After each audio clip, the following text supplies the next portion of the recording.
Good afternoon, and thank you very much for your willingness to participate in the Hearts of Freedom project. Your participation is very much appreciated. Thank you. Thanks for inviting me. Let me begin by asking you your name, please. Stephanie Petsamai Stobbe. Welcome. So I will begin by asking you, where were you born in Laos? I was born in Hoi Sai, Laos. Okay. Is that far from the Laotian capital? Yes, it's in the northwestern part of the country. Okay. It's very close to the Golden Triangle, Okay. where Laos, Burma, and Thailand meet along okay. the Mekong River there. Okay. Yeah. And the town is situated right on the Mekong River, and then on the other side is Thailand. Okay. So you lived there with your parents, and did you have siblings? Yes, I have, I have two sisters and a brother. The brother was born in Thailand, but the other two were born in Laos as well. Okay. As well as yourself? Yes. Okay.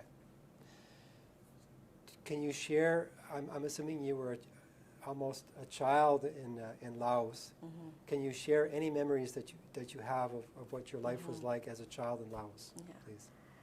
Yeah, I think one of the first memories that I have of Laos is hearing all the airplanes fly over our town and hearing all the loud noises from the bombings that were occurring in our town. And I think one day our parents said, you know, we had to quickly go down into the basement, and in the basement they had dug out, so underneath their home they had dug out a big hole. And so whenever we would hear bombings from the airplanes above us, then they would usher us into the hole, and then they would put a cover on top of us to try and protect us from the from the bomb blasts. And I remember my older sister and I would would ask our parents, why are we in the hole in the dark? Because we didn't really understand. Mm-hmm. You know, we were just a few years old, Yeah. and so when they would bring us down into this dugout hole underneath the home, then we were very curious. We were also scared because it was dark and we didn't know what was going on, but we can hear the loud blasts above us as the bombs were being dropped. Yeah. Okay. And how old were you when you left Laos? I believe I started kindergarten Okay. in Hoi Sai. And I remember, when I've gone back to go and visit the school, and so I started kindergarten Okay. in Laos, and then Okay. after that we left. Okay. And what was your parents' occupation at the time? Yeah, my mom owned a jewelry business Okay. before when we were living in Laos, and my dad was a truck driver. Okay. And you had one older sister. Yes, And and a younger sister. right. And the older sister had started school as well. Yes, I think we started school at the same time. She's Oh. a year older than I am, Okay. or a year and a half. Right. Yeah. And your younger sister would have been still Yeah. at home? Yes. Okay. Yes. Do you have any other memories that you'd like to share about your childhood that you can recall? Yeah, I think that's what I remember most vividly Okay. when you're 3-4 years old, Okay. and I do remember the day that we left Okay. Laos, Okay. and our parents had prepared us for leaving, and they wanted to make it look like we were still living at home. So my mom did laundry, and then she hung out the clothes outside. Our cars were parked outside the house. The house was open, and we took a small boat, more like a canoe with an engine in the back. And I believe it was my cousin, my older cousin, who drove the boat. And we said we were going to go visit my grandparents, and Okay. they lived up the river Okay. from us. And so we got permission to go to visit our grandparents, and then from there, my parents decided that they were going to leave. So they had I think they had planned it, but they didn't tell anyone. Okay. And when we got a chance to visit our grandparents, and as we were leaving at the bank of the river, that's when my parents told them, we're actually not going back home. Okay. We're going to go to Thailand. Okay. Because in 1975, December 2nd, 1975, the Pathet Lao won the war, and so our parents, wanted to leave so that the children would have a better life and be in a more peaceful country, Right. because the war was still, going on. Right. So that meant that before you left, there was already the beginning of the change of the regime. Mm-hmm. Okay. Yes. Okay. So that was the opportunity to leave the country. So your parents planned the trip. Yourself and your two sisters and your parents in the boat and off to Thailand. Okay. Do you recall the experience to get from home to the shore to board the boat? Were there any issues? Did it go smoothly? Yeah, so when we were at my grandparents' place, and as we were leaving, it was later on in the probably early evening, and there were soldiers on both sides of the river. Okay. So the Lao soldiers were told to shoot anyone trying to leave, and the Thai soldiers were told shoot anyone trying to land, because they didn't want any refugees there. So it was a very dangerous situation. Okay. But our parents wanted to leave, and my mom was pregnant with my brother. Okay. So I think she was like 6 months pregnant, and then there was my younger sister, who must have been 2 years old, and then my older sister and I. And as we were crossing the Mekong River, and parts of the Mekong River can be quite treacherous, and there are big boulders that jut out of the river, and if you're going at night and you can't see it, so many boats have hit those rocks and boulders and people have drowned. And so we were, very careful trying to get across the Mekong River without being seen by the soldiers. And then our boat hit a whirlpool, and that spun us around and around and around, and our boat kept filling up with water. And so then the two older kids, took buckets, and we were scooping water, out of the boat, and our parents were trying to steer the boat through the whirlpool so that we would get to safety across in Thailand. Okay. So I remember that part of the journey, just because it was very traumatic for us, Yeah. Having hit the whirlpool and the boat filling up with water, and we thought, okay, what if we drown? And of course, we were just little kids, and we didn't know how to swim, and that was a big worry for our parents. But somehow, miraculously, we made it across, and got out of the whirlpool, and we made it across to Thailand. Okay. And at the bank of the river in Thailand, there was a family living right along the border there, along the river, and they saw us, and they took us in and hid us in their home. Okay. Because otherwise the soldiers would have found us and we would have been arrested. And so they said, okay, come to our house. You can stay in the outdoor hut, and we'll hide you there, and then the next morning you have to leave. And so they took us in, hid us for the night, and then the next morning we then started walking at about 5 a.m. according to what my mom has told us, and we started walking to Ban Mueang Gan, Thailand, which is a soldiers' camp that we were going to, where the Americans were stationed as they were fighting this war in Vietnam and Laos. And so we walked. My mom thought that we probably walked for about 12 hours.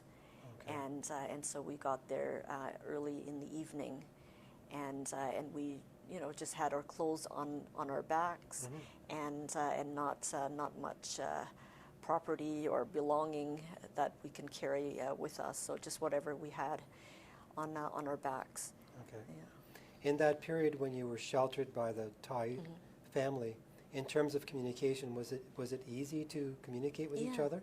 Yeah, because Lao and Thai, the languages are very similar. Okay. And even in Hoi Sai, I think at that time we used like Thai currency, we watched Thai television, and we spoke both languages, or our parents did, fluently. And so it was not a problem communicating with the Thais. Okay. Yeah. So once you left that family and you said that you went to a camp? Mm-hmm. Okay. It was a refugee camp? No, it wasn't. It was a soldier camp. Oh, soldiers camp. Where the Americans were Okay. were training and sending people to Laos and Vietnam. And were your parents, they knew about that camp? Yes. Okay. Yes. So. Yeah. So they knew about that camp, and so then they decided that they were going to head to that camp and see if they can get shelter there.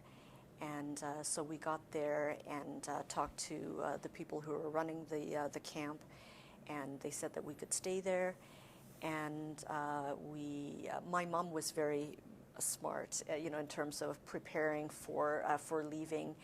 And she had sewn jewelry underneath her clothing, and because she was pregnant, you can't really tell that she had, these different gems and jewelry underneath her. And so she was able to sell a few pieces of jewelry, and we bought a piece of land in Thailand. Oh, okay. Just because, we speak the language and all of that stuff. And so they bought a piece of land, and they hired some workers to work on the land. And I think they grew rice, bananas, corn, whatever it is, to help them make a living while we were in Thailand. Okay. Yeah. And do you recall how long of a period that you remained in Thailand? Yeah, so we were there for about 2 years. Okay. And so my older sister and I actually went to school there, and we went to the elementary school in Ban Mueang Gan. And after about 2 years, there were people talking about wanting to send the Lao refugees back who were living in Thailand. And so the Lao government and the Thai government, there was this conflict between them, where the Lao government wanted the Thais to send the Lao people back. Otherwise, there was going to be a big conflict between the two countries. And that's when our parents decided, well, maybe this isn't a good idea to be in Thailand, and maybe it's better if we were to go to a refugee camp and apply to go to another country, because we were no longer safe in Thailand. Okay. During the 2 years that you were in Thailand, did your parents continue to make efforts to communicate with your family and friends in Laos? I think occasionally, they would send messages and things like that. But yes, but during that time we didn't really see any relatives or anything like that. Okay. Yeah. But would your grandparents have stayed behind, and aunts and uncles? And, Yeah. So all of our aunts and uncles and grandparents stayed in Laos. So it was just our family who left during that time.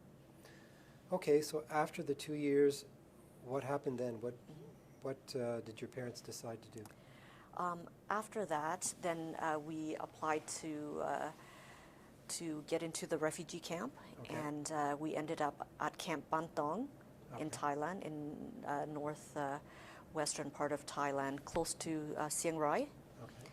And so we applied to get into to the camp. But I think before that, I recall my parents talking about us being sent to a detention center in Sieng Khong, because we were Lao, and so we were in Thailand, and so they sent us to a detention center or a jail, and we had to stay there for a couple of weeks while they try and process us. And then once we spent time at the jail or detention center, that's when we after that we went to the refugee camp.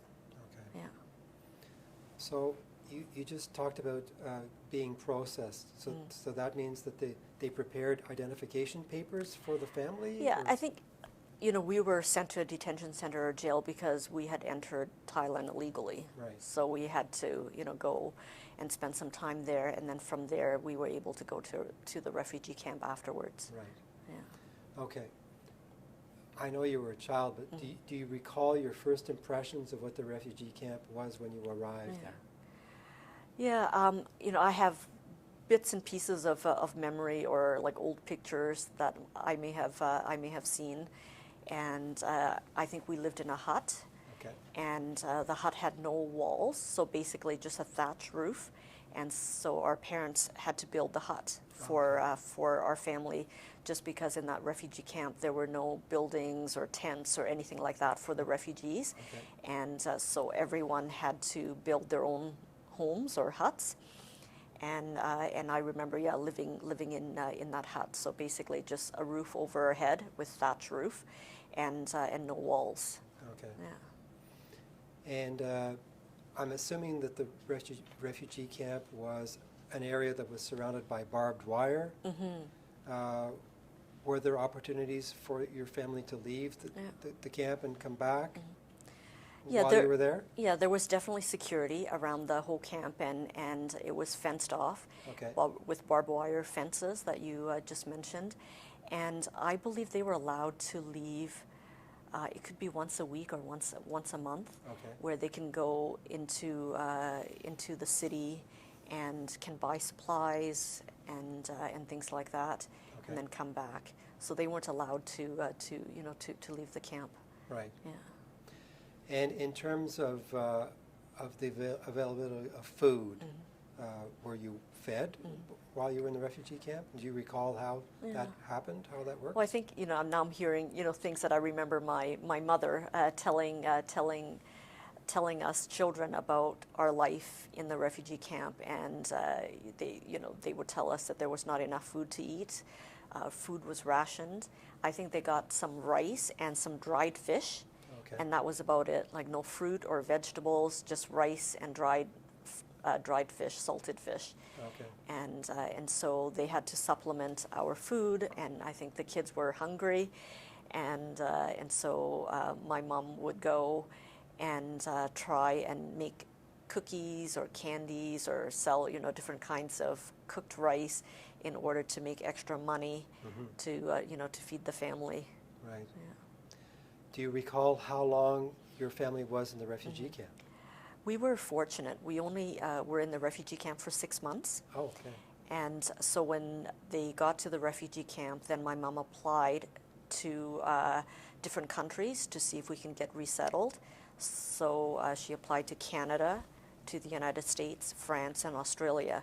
And I believe we were accepted, by all of those countries, because we were a young family, we were all healthy, and so we were accepted by all of the different countries that we applied to.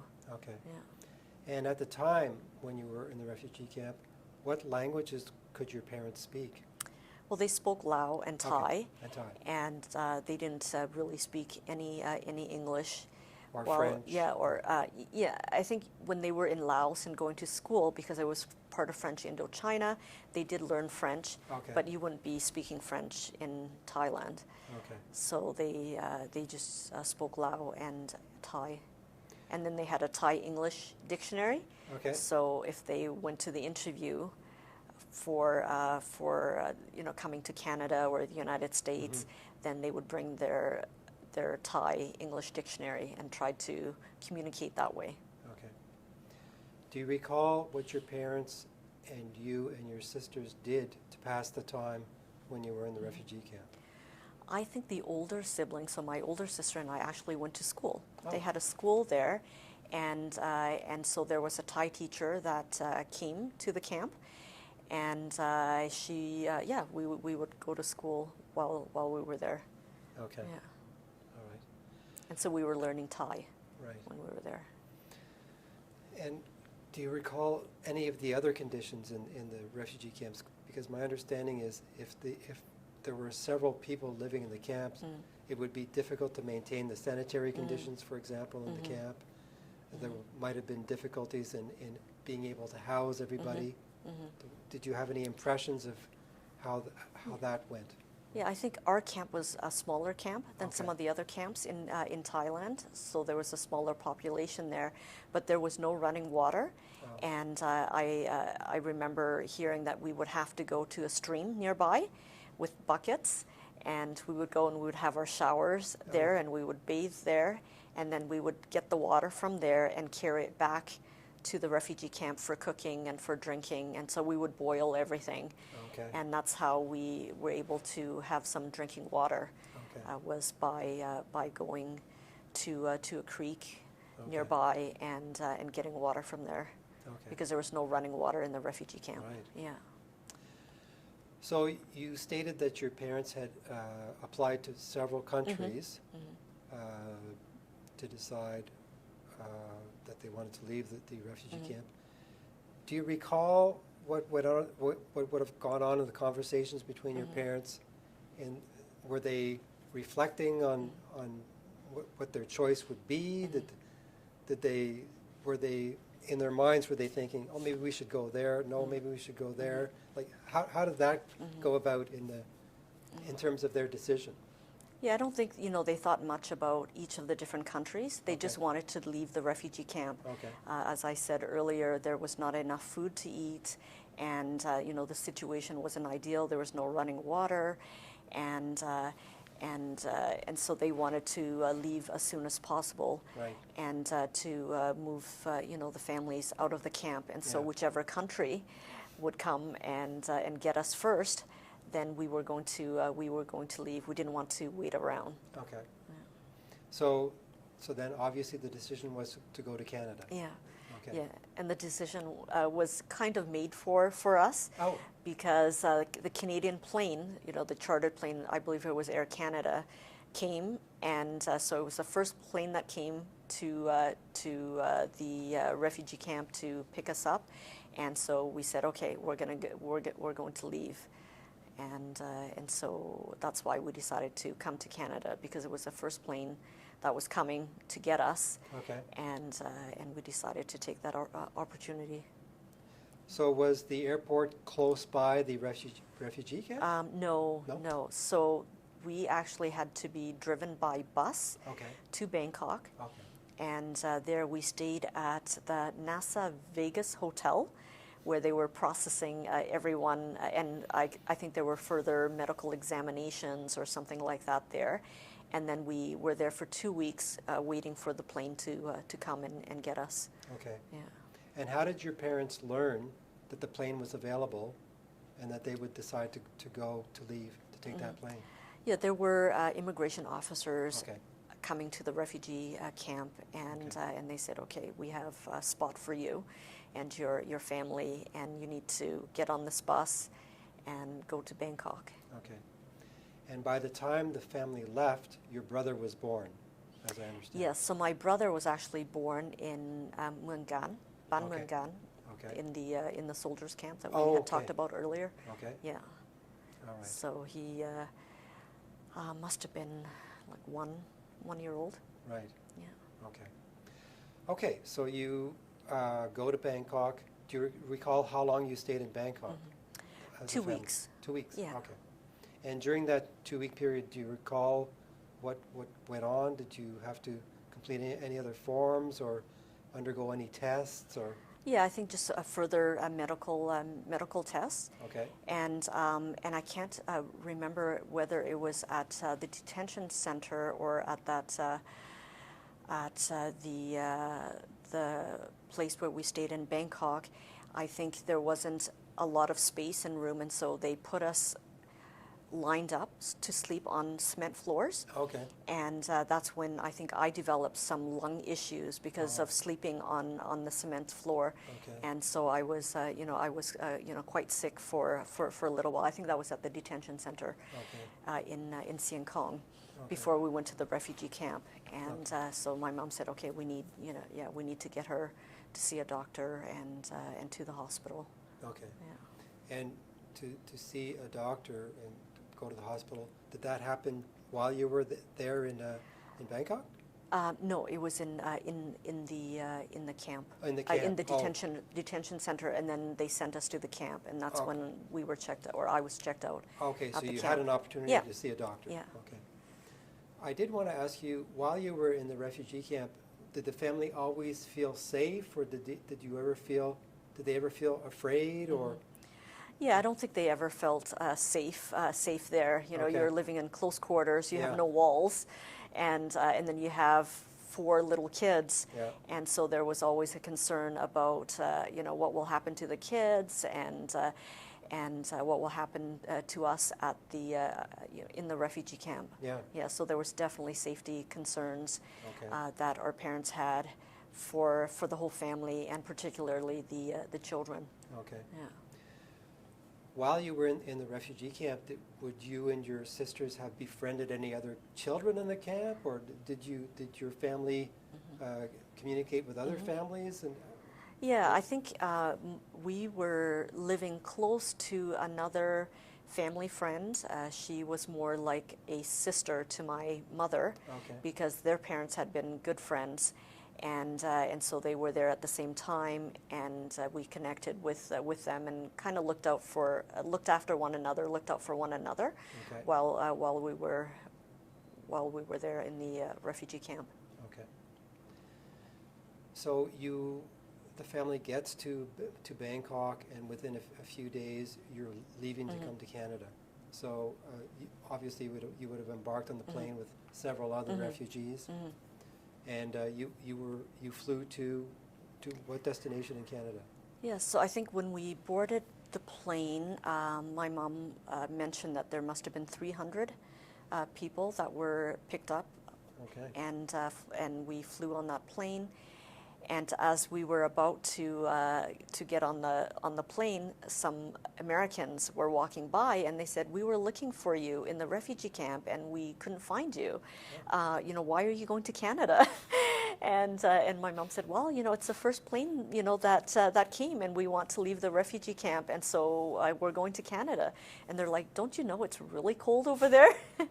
And so they were trying to warn us about the weather, because we had no information about what life would be like in Canada, except for the fact that it was cold. Yeah. And the Americans were talking to us and asking why we were going to Canada and not to the United States, where it would have been warmer. But our reason was because it was the first plane that came. Okay. Yeah. So that must have been because the Americans had also accepted your family to come to the United States. Yes. Okay. Yes. Okay. And makes so we sense. got on the plane, and I'm sure we must have slept. We were all very tired. Yeah. And we landed in Montreal Okay. in December 1979. Okay. So in the middle of winter. And we had no winter clothing, boots, or anything like that. And so when we landed in Montreal, that's when they gave each of us a pair of boots and a winter coat, Okay. so that we can adjust to living in Canada, because it was so much colder than what we're used to. So again, as a child, what were your memories of first arriving in Canada in terms of the weather, and what did you see? Yeah. So after Montreal, then we were there for almost 2 weeks. Okay. And they found us a sponsor. I don't know at that time whether we had a sponsor that has been assigned to us, or whether when we landed in Montreal, that's when they started looking for sponsors for our family. Okay. And so while we're in Montreal, that's when they said, "Oh, you're going to go to Winnipeg, Manitoba." So about 2 weeks later, we flew from there to Winnipeg, Manitoba, and we arrived on December 17th, 1979, in the middle of the night. I think it was 12:30 a.m. or something like that. And a priest and a woman who lived in the town where we were going to came and picked us up from the airport, and we drove, through the snow, and we were all looking outside. We're like, "What is this, strange town that we are moving to?" And it seemed very remote. And where we were going was remote. It was a small rural community in southern Manitoba, so it wasn't a big city at all. And we arrived in that town, and I think in the morning, my older sister and I were very curious about all this fluffy white substance on the ground, and we said, "Okay, we want to see what this is like, because we've never seen something like that." So we took off our shoes and socks and we ran outside into the snow, and only immediately to run back screaming like, oh my goodness, it is so cold, it feels like ice. Yeah. And so that was our first experience with snow and all this fluffy white substance on the ground and on the trees. Okay. And so that was my, one of my first memories of being in Canada, Okay. is arriving and seeing all of the snow on the ground and on the trees, and wanting to know what that was like, or what it felt like. Right. Yeah. So you say a priest, so it was a Catholic group that sponsored you? Yeah. Okay. Yeah. So apparently there were 5 families Okay. who sponsored us, and they must have been a part of the Catholic Church. Okay. And I think what was really difficult for us, so we were very excited to leave the refugee camp and to start a new life in Canada. We had lots of high hopes and expectations and dreams coming to Canada. And when we arrived in this small community, we were put in a 2-room house with no running water, no electricity, no heat except for a wood-burning stove, no washroom. So there was an outhouse nearby, and this was located in the church's graveyard. Oh. And so coming from a Buddhist culture, that was an extreme shock for our family. Sure. Yeah. And of course the kids were scared, because now we're living with the ghosts, in the cemetery. Yeah. And the outhouse was right by the tombstones. Oh. So the kids did not want to use the outhouse, and so my dad, would have a bucket for us, and he would empty that bucket. Okay. And so that was a big shock for our family, that we would be placed in the middle of a cemetery. Okay. And so where you were staying, was it quite a distance from Winnipeg at Yes. the time? Okay. Yes. Yeah. Okay. Yeah. So your family arrives there and starts to establish itself. What would have been the first things that your parents would have been preoccupied with? Well, they didn't really have a chance to even get over jet lag. They were sent immediately to work. Oh. After a week of arriving in Canada. And so my mom went to work in a sewing factory. Okay. In a town that was about an hour away. And so she worked in St. Malo sewing factory there. Okay. And then my dad was sent to the farm to help out around the farm and things like that. Okay. And then the 2 older kids were sent to school, Okay. which was again an hour away. Oh. And so there was a bus that picked us up, and we were very scared because we didn't speak any English. And all of a sudden, the 2 older children were sent off to go to school, and we had to get on this bus. But at least my older sister and I had one another. Yeah. And we went together, and we went to the school that was about an hour away from the community where we were living. Okay. And our parents were very worried because they didn't know where the older kids were going to school. And then the younger kids were sent to daycare. Okay. And so that that was very, very difficult, I think, for our parents in particular. Right. Because they didn't know where the children were. Right. 2 were in daycare and 2 were in school, but in different towns. Yeah. Yeah.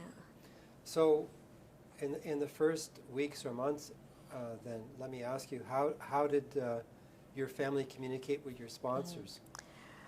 They used a lot of sign language, drawings, and we had a Thai English dictionary. Right. So they would look Okay. up the words, and then they would try to communicate that way. Okay. Because they didn't speak English, there was no interpreter, and of course our sponsors didn't speak any Lao, Right. and didn't really understand our culture, and I think they wanted to help, but they just didn't know how, Right. and maybe this was their first experience in sponsoring a family, Yeah. and they weren't as well prepared as we thought they would have been to Okay. to bring a refugee family to Canada.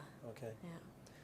So in that early period, were your parents offered any opportunities to learn English? No. Oh. No. Okay. No. Yeah. So it was it was the type of communication that you were talking about, where Yeah. sign language, Yeah. pictures. Yeah. I mean, they had to go to work right away Right. and start, paying for expenses and things like that. Right. And so they didn't get any opportunity to learn English. And that small town, there would not, there would not be any classes or anything Right. like that offered. Right. Yeah. They may have picked up some English from their interactions with the individuals that they Yes. were working with. Yes. Okay. Yeah, so they learned English by communicating with their coworkers and others in the community. Right. Yeah. And the two eldest daughters would have been learning English at school? Yes, you yes. Okay. So we started grade 2 Okay. here in Canada, and I think as children we pick up the language much faster. Yeah. And much faster than our parents. And I recall, as a kid, reading documents for my parents and translating and getting them to sign things because they couldn't read. So as Yeah. children, we adjusted much more quickly. We learned the language quickly, and we adapted to the environment. We just go out and we would build snowmen, and played with other kids. Okay. Do you recall how long the family remained at your first residence? We didn't stay too long, and so I think it was just over half a year. So Okay. the following summer, so we arrived in December. I think the following summer, July or August, then we left, and so. There was a neighbor in the community who managed to look up a Lao Association here in Winnipeg, and she called the Lao Association and said, okay, there's a family here and they're having difficulty communicating with their sponsors about what they need in terms of accommodations and services and programs to help them adjust to living here in Canada. And so two people from the Lao Association drove out to where we were, and so they helped to translate and to kind of mediate the situation, because at this point my mom was saying, this is not adequate, we cannot live here, there's no running water. My dad had to walk down the road for about a mile to get water from a well, and then carry that in the middle of winter to back to our house. Yeah. And so so my mom said, this is not adequate. We cannot live in such conditions, and I want to move to a bigger town or a bigger city where I can learn English, and where my children can go to school in the same town, not off to two different towns nearby. Right. Yeah. Okay. And so she was adamant about that. And of course, the priest said, no, we don't want you to go. You need to stay here with us. It's not safe in the bigger cities. And my mom said, well, I'm going, whether you help us go or not, or you give your permission or not. I will take my kids and I will go. Okay. And that's when they agreed. He agreed. Then okay, well, we'll move you to Steinbach. Oh, okay. Manitoba, which was a little bigger than where we were living. Okay. Yeah. And was Steinbach closer to Winnipeg? Yes. Okay. Yes. Yeah. Okay. Yeah. So, how long would you have lived? How long of a period would you have lived in Steinbach? Then we were in Steinbach from 1980 to about 84 Okay. or 85. Okay. Yeah. So we moved to Steinbach, and then my mom got an opportunity to go to ESL classes in the evening. Okay. So she worked 2 jobs at a sewing factory and then at a restaurant, and then in between she would try to get into the English as a second language classes. Right. And that's where she met the teachers there, and they were Mennonites. Okay. And they asked us about our story. How did we arrive in Steinbach, and what happened to our family. And when my mom shared her story, then they said, "Oh my goodness, this is terrible. This shouldn't have happened. And how can we help you and support you?"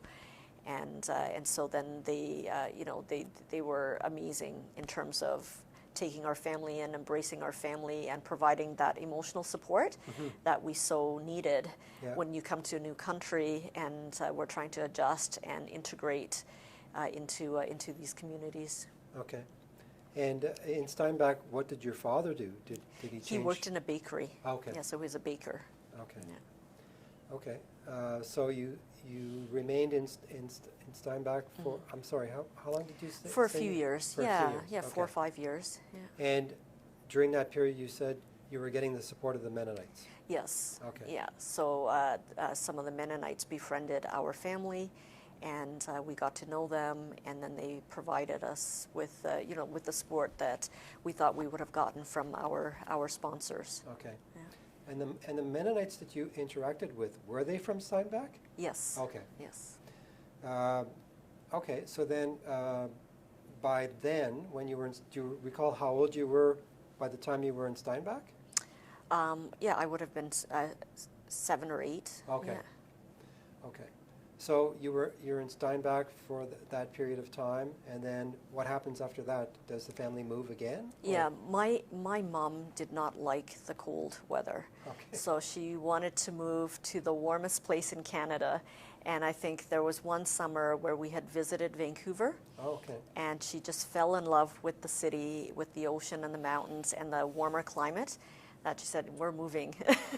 And she packed up the family, and we moved to Vancouver. Okay. Yeah. Do you recall what that trip was like? Yeah, I think she drove for the first time in the mountains, because here we're driving in the prairies all the time, yeah. and she had never driven in the mountain, but she's like, no, we can do it. She packed up the family, and she said we can go, and she drove the family out to Vancouver, and we arrived in Vancouver in 1986.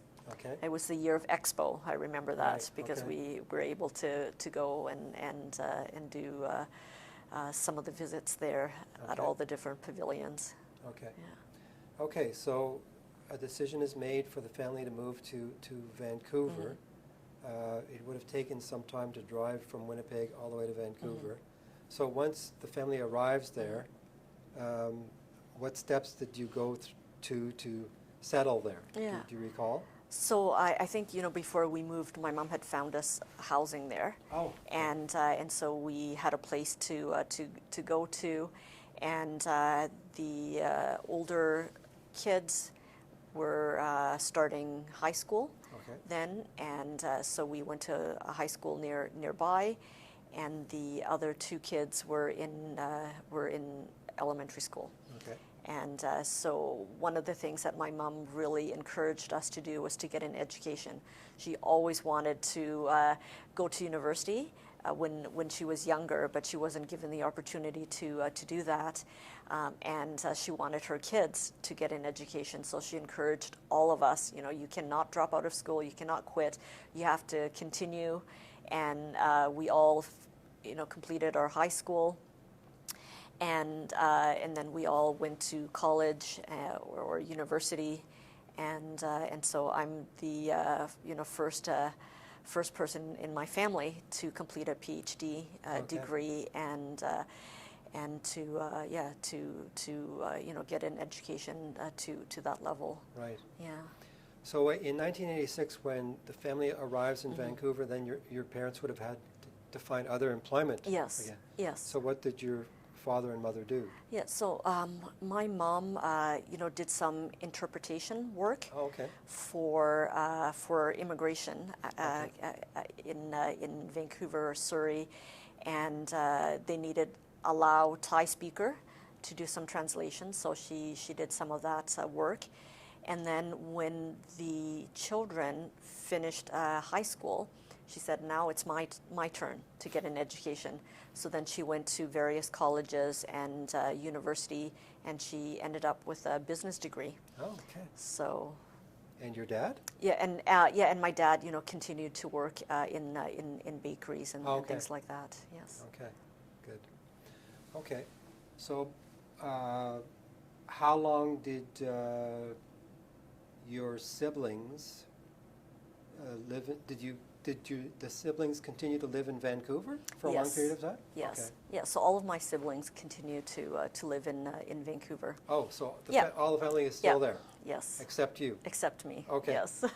So how did it happen that you left Vancouver to come to live in Winnipeg? I went to the University of British Columbia, and Okay. after I graduated from there, then I was starting to do a master's in counseling psychology, and my husband was doing a master's. And after graduating with his master's, he got a job offer here. Okay. And so we decided to come out here to Winnipeg, and my mom could not understand why we decided to move back to Winnipeg, where it was so cold. But we said, we have good job opportunities out here, and so we ended up coming to Winnipeg after that. And I think we had visited Winnipeg one winter. It must have been in February, and it was really, really cold. And we were staying at the hotel there, and I couldn't even walk outside, and your eyes would get frozen and shut, turning into ice. And I said, "Are you sure? You want to be here? Did you sign a contract?" And he said, "Yes, I did." So we ended up, coming here and staying here, and and I found work here in Winnipeg, and eventually a position at the university opened up, and I applied for that position and got it. Okay. So yeah. So you were married in British Columbia? We were married when we were going to UBC. Okay. Yes. Were you in your 20s at the time? We were 20 Okay. when we got You were married. 20. Okay. Yeah. So, and what happened to your siblings? Did they get married? And Yeah. So they have Okay. their own families in Vancouver. Okay. Yeah. So, as you said, you and your spouse have an opportunity to come to Winnipeg, so you moved to Winnipeg. And so can you talk about what your experience was like when you first settled in Winnipeg? What was that like? Yeah, I think it was hard getting used to the weather Right. again. Yeah. When we first arrived here, we had our leather jackets and light boots. We ended up going to to a local store here and getting gloves that can go in -40 weather and winter jackets. And once you're dressed Yeah. for it, then it's fine. Yeah. At least here in the winter, it's nice and sunny, and even if it's cold outside, but I think as long as you're dressed for it, it's Yeah. it's been fine, and we've gotten to know people here and different communities, and so this is this is like home for us Okay. us now. Do you have children? I do. Okay. Yes. Were they born in Winnipeg? Yes. Oh, okay. Yeah. So so I have a daughter and a son, and they were both born here. Okay. And are they young adults now? No, they're I guess teens. Okay. Yeah. All right. Still pursuing their education, I'm assuming. Yes. Okay. Did you yourself have an opportunity to associate with Laotians in Winnipeg? Would there have been an association or? Yeah, I think we made some connections. I think it's easier if my parents were here, Okay. because they were from that generation that arrived in Canada as Yeah. adults, and they had young kids, or they had kids who were born soon after they arrived. And so when my mom is here visiting, for example, then we would get together with different families here. Okay. Yeah. So I'm assuming that you're communicating with your family in Vancouver on a regular basis. Yes. Your siblings and your parents. Yes. Yeah. We're very close, so we talk regularly. Okay. One of the goals of the project is to educate the new generations about what that part of history when Southeast Asians left their countries because they were in danger to come and settle in Canada.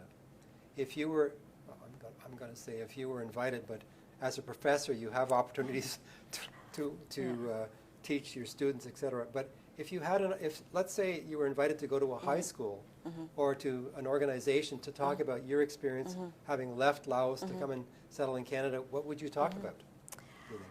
Yeah, and, I've done a number of presentations in schools and different settings, sharing my story Okay. of coming to Canada and resettling, and some of the struggles that that we've had when we first came to Canada, and our family's experience was not as positive, or at the beginning, was much more difficult. Yeah. But we are grateful to our sponsors for sponsoring us, because we arrived in Canada, and then we were given different opportunities once we were here. Right. We were able to find those opportunities and embrace them.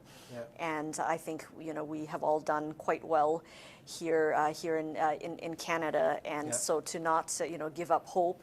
And I think there's a story of being resilient, looking at our journey and some of the difficulties that we had in terms of crossing the Mekong River to Thailand, our experiences in the refugee camp, our first experience here in Canada, where we had a lot of difficult times at the beginning, but we continued to persevere. And we continue to move forward and to look at the different opportunities that we have, and to make the best of it, and then to encourage people to continue with their education. Because that's going to really help you in terms of integration. If you have a good education, there's opportunities for better jobs, and so you can build a better life here in Canada, and just really encouraging kids to continue with their schooling.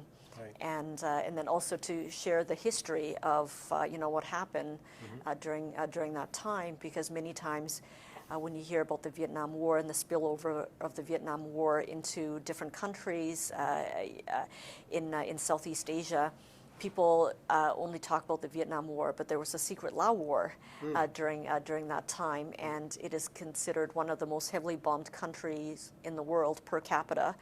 And President Obama at the time in 2016 visited Laos for the first time, and said, yes, the U.S.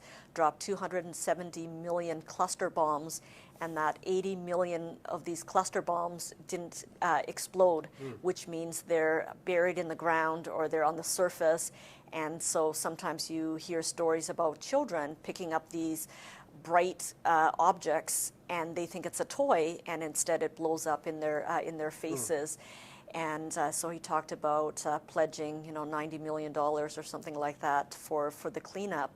But it's going to take a lot more. And when you talk to people from Legacies of War and other organizations, or MCC, Mennonite Central Committee, who have looked into the issue of unexploded ordnances, they say it would take $250 million over 15 years to really clean up and clear the land, so that farmers can plow the fields without getting killed or having their legs be blown off. And so that's a major issue still. So this is as a result of the war in Laos, and so what can be done in terms of cleaning up the landmines and the UXOs in those countries, and in Cambodia as well, and in other parts of Southeast Asia. Right. Yeah. At this point in your life, are you involved with refugee issues, and can you talk about that? Yeah. So after I became a professor here at the university, one of the area of study or research that I do is looking at refugees and resettlement, and looking at issues around refugees and forced migration. And over the years, I've organized a number of conferences relating to this topic. And in 2016, the Canadian Association for Refugee and Forced Migration conference was held here at Menno Simons College at the University of Winnipeg, sponsored by Menno Simons College and Canadian Mennonite University. And it's an annual conference, and that conference we brought in over 350 participants from 25 countries in the world. 13 international refugee law judges were here to talk about the issues in terms of international laws regarding refugees and movements. And we also invited different NGOs and different researchers to come and present their materials, as well as stories from former refugees.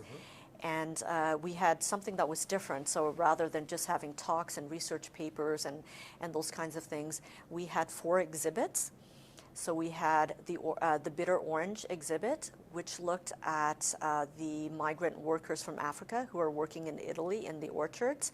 And so there was a professor from Austria who brought that exhibit over here, and then we emptied some of the rooms and put up the different works that they brought. Doctors Without Borders brought their pictures from the sea rescues during the Syrian crisis and of refugees and asylum seekers trying to cross the Mediterranean Sea. So they brought a whole bunch of their picture exhibits. And they also brought their emergency tents. So they actually set up the emergency tents just outside Menno Simons College at the University of Winnipeg lawn, the front lawn there. And they had 2 tents that were set up. And so people, conference attendees, can walk through and see what they do, when they bring their tents on the ground, wherever refugees are and wherever there is a humanitarian crisis. And so that was really, really interesting to have those exhibits here. And then the University of Manitoba architect students had been studying different refugee camps over the years. And so they brought their exhibit of the different refugee camps in different parts of the world. And so that was, really, really interesting and really highlighting the importance of this issue, and that we in Canada and others around the world need to address the situation in more constructive ways, in ways that can maybe address some of the root causes, and to provide better resettlement processes and settlement services here in Canada. Yeah, so that's one of the projects that I'm involved in, and I serve on the executive committee of CARFIMS. In 2018, just some of the recent things we've done, Mike Malloy and Peter Dushinsky and their colleagues wrote the book Running on Empty. And so as they were promoting their book and looking at the Southeast Asian refugee movement, I invited them to come to Winnipeg, and we actually had a session at Menno Simons College at the University of Winnipeg, where we talked about what are some of the lessons learned so far, that has been gathered in terms of some of the research that we have all worked on. And there were a number of different panelists, including myself, and we talked and discussed what are some of the lessons learned and how can we move forward. And so so it was really good to have them here and do that. And there was a lot of interest, right, from different NGOs, students, and people who are living and working here in Winnipeg in this area. Yeah. So so lots of different projects, and then now I'm working on this project with our team from Ottawa. And we're hoping to now really document the stories of the refugees themselves and what were their experiences in leaving their country and journeying through refugee camps and finally ending up here in Canada. And I think for many of these refugees or former refugees, this is the first time that they are telling their stories. And so I'm really excited that we're able to capture these stories and to document their experiences so that we can pass this on to the next generation. So to my own children, to my grandchildren, and other people here in Canada. Right. Yeah. I'd like to ask you, has your family had an opportunity to visit Laos? Yes, yes, yeah. We've visited Laos a number of times.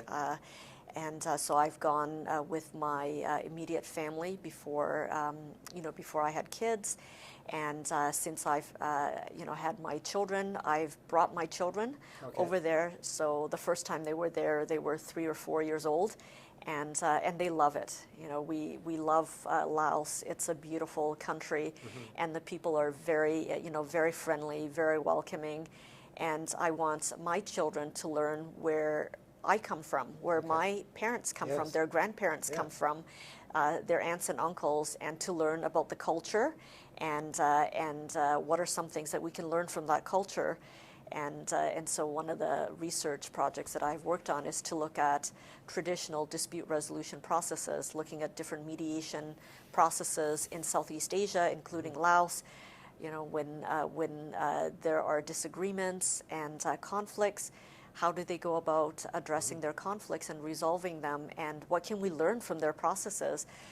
Because there are many things that we can learn from other cultures, not just from the Western culture, but you know, from other traditional cultures and communities from around the world. And so I wanted to really explore that and to look at the different countries in Asia, and to see what mechanisms they have in place, and how are they building relationships and communities and living with one another in peace. Yeah. Okay, so we're at the point where I ask you, do you have any final thoughts that you'd like to share about your experience of being a refugee who left your native country to come and live in Canada? Yeah. What would you like to share? Yeah, you know, I would like to point out that Canada during that time, in the late 1970s and 80s, they did, you know, tremendous amount of work in terms of trying to resettle as many refugees as possible, and it's you know, it's unprecedented between 1979 and 1980 that Canada took in 60,000 plus Indo-Chinese refugees or Southeast Asian refugees. And so they managed to do that within that time period with not a lot of technology and you know, internet and cell phones and all of these other equipment that we have today. And that it was incredible in terms of how the different levels of government, at the municipal, at the provincial, at the federal levels, how they all worked together to make this possible, as well as, you know, all the different NGOs and regular citizens who wanted to do something to help, and they showed their compassion for the people and for the situation that was happening in Southeast Asia, and I think that makes you know, makes it very, very special in terms of that time period or that movement, and that it is possible to change policies, you know, government policies, because at that time they created an umbrella agreement, and the first umbrella agreement was signed with Mennonite Central Committee, and so the federal government and MCC signed this agreement saying that MCC, anyone who is sponsoring through their program, that you know, they would take care of all the logistics and follow through and do follow-ups of those private sponsorships. And of course the whole private sponsorship program you know, came out of that movement in terms of, you know, really expanding it. And the one-for-one matching formula that Flora McDonald and Ron Atke looked at, where for every privately sponsored refugee, then the government would do the same. And the designated class, right? I think, I don't know if I mentioned that, the designated class for Indochina. So anyone coming from Vietnam, Cambodia, and Laos, that, you know, they would get processed through that class and not necessarily through the regular UNHCR definition, convention definition of a refugee.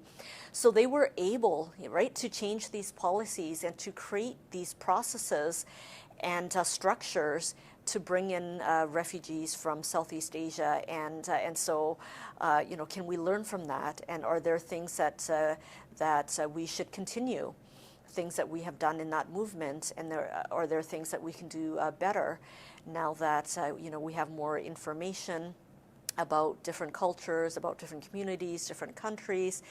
You know, can we better prepare sponsors for sponsoring refugees from whatever country and region, because now we have much more access to information. We have access to interpreters, organizations that offer you know, different kinds of services. And I think back then when our family came, not very many people spoke Lao, and that made it very, very difficult. So there were very few services back then, but now there are services available, and can we provide programs such as English as a second language, or English as an additional language, because many people speak more than 2 languages sometimes when they come to Canada, and to really fund those programs and to make sure that the wait times are not too long, because I think if they can learn English as soon as possible, then they're going to better integrate into Canada and be able to then contribute, right, to the society and culture here, and so I think giving them the opportunity to learn English is very, very important. And I hear that from refugees who came during that time period, as well as current refugees today, who said, yes, we need to learn English because we don't speak the language, and we want to be able to enroll in those classes. And some of them are saying they're having to wait months or even a year before they can even access those programs. So can we make sure that new refugees today have that opportunity, and right from the beginning as well. Yeah. Great. Thanks very much. Yeah. Okay. Can you share other thoughts and experiences about the refugee situation that you'd like to share with our viewers? Yeah, I think part of this project too is to highlight some of the contributions former refugees have made to Canadian society and culture and economy, and that after 30 or 40 years now that they have been here, many of them are making some tremendous contributions. We have now doctors, we have business owners, we have professors, engineers, and so they are contributing to Canada in many ways. And I think with that first generation, or like my parents' generation, they work very hard in order for their children to have a better life in Canada. And so they sacrifice a lot for us and encourage us to go to school, so that people from my generation and onwards, they can go to school and get degrees and be able to find good jobs. And there are studies that have looked at that, where that second generation actually does quite well. But in that first generation, it's going to be difficult because you don't have accreditation, credentials, or they're not recognized here in Canada. That's another big issue that continues to this day. How do you recognize some of the degrees and skills that people have from their country of origin? But to give people the opportunity to continue with school, or to maybe fast track that process, so that they don't have to start from scratch if they were doctors before. Can they write some exams, and that way they can get their Bachelor of Science out of the way, and then can begin medical school and things like that. And so I just want to highlight that many refugees are making amazing contributions to Canada. And I think one of the things that we need to do is to educate people more about these issues, about some of the current issues, what is happening in our world today, when there are, 68.5 million forcibly displaced people in the world. And I think about 20 million are under the UNHCR's mandate as refugees, but that the world, the international communities, the different countries in the world, take in less than 1% of that number in terms of resettlement. So resettlement is very, very small, even though in the news we hear about all of these influx of refugees, but in reality resettlement is very, very small, less than 1%. And so what can we do better as Canadians, as a country, in order to help in these situations, because we're known to be a humanitarian and compassionate country. Yeah. And we have a history of resettling refugees, and that's why in 1986 the UNHCR gave Canada the Nansen Medal to celebrate and to let the people of Canada know that, you know, we appreciate your work with refugees and in resettling refugees here and in different parts of the, you know, working in different parts of the world on the cause of refugees. And so I think, you know, that's something that is very important to remember. And I know part of the education at Menno Simons College is that, you know, I've been asked to develop a refugee and forced migration course, which I've done, and over the last few years we are offering this course, and we have many conflict resolution students, human rights students, and other students who are interested in refugee issues take this course, and you know, they're learning a lot about what is happening in the world, whether it's the Syrian crisis and the Mediterranean Sea rescues, and what's happening in Europe and Turkey, what's happening in Central America right now with Venezuela, or looking at people who are crossing the borders in Mexico and the United States. So it's you know, what's happening with the Rohingyas in Myanmar, and other parts of the world, right, in Africa as well. And I think, you know, the more educated we are, then I think, you know, we will be able to think about what we can do, you know, as a community or as individuals or as a community, even at the grassroots level, and then what else can we do at the government level to assist refugees and other forced migrants. And I think if we are educated about that, then people will better understand the situation and see all the different perspectives in this situation, and not just to hear, you know, from one point of view, but that there are many different perspectives on this issue, and that there is connections, you know, all around the world. You know, what's happening in different parts of the world, we may have a part to play in different ways that we might not realize. And so it's not an isolated situation out there. Right. Yeah. Okay. Thank you. Thank you.